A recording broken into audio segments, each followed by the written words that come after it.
নজরে আজকের top news. দেশের আকাশে চাঁদ দেখা গেছে।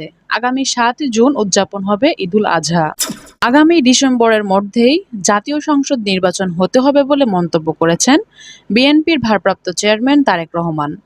ইসলাম বিদ্বেষী ও ফ্যাসিবাদী শক্তির বিরুদ্ধে সতর্ক ও ঐক্যবদ্ধ থাকার আহ্বান জানিয়েছেন হেফাজতে ইসলাম বাংলাদেশের যুগ্ম মহাসচিব মাওলানা আজিজুল হক ইসলামাবাদী। বুধবার এক বিবৃতিতে তিনি ২০১৩ সালের শাপলা চত্বরের ঘটনায় জড়িতদের বিচার দাবি করে বলেন, শাহবাগীদেরও বিচার করতে হবে। অন্তর্বর্তী সরকারের সংস্কারমূলক উদ্যোগগুলো এগিয়ে নিতে যে কোনো পরিস্থিতিতেই আগামী বছরের জুনের মধ্যে জাতীয় নির্বাচন অনুষ্ঠিত হবে, এই অঙ্গীকার পুনর্ব্যক্ত করেছেন প্রধান উপদেষ্টা ডক্টর মোহাম্মদ ইউনূস। বিএনপির স্থায়ী কমিটির সদস্য মির্জা আব্বাস বলেছেন, অন্তর্বর্তী সরকার দেশের সাধারণ মানুষের আকাঙ্ক্ষিত সরকার ছিল, আস্থার সরকার।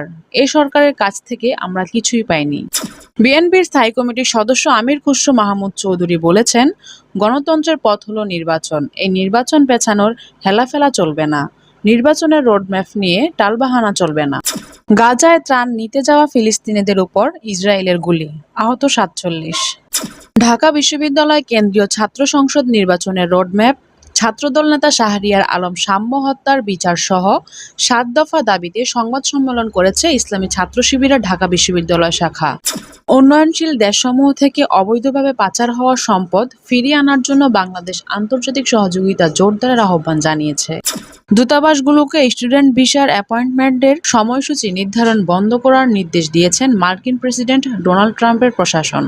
প্রাথমিক বিদ্যালয়ে কর্মবিরতি অব্যাহত, বহু শিক্ষককে শোকজ।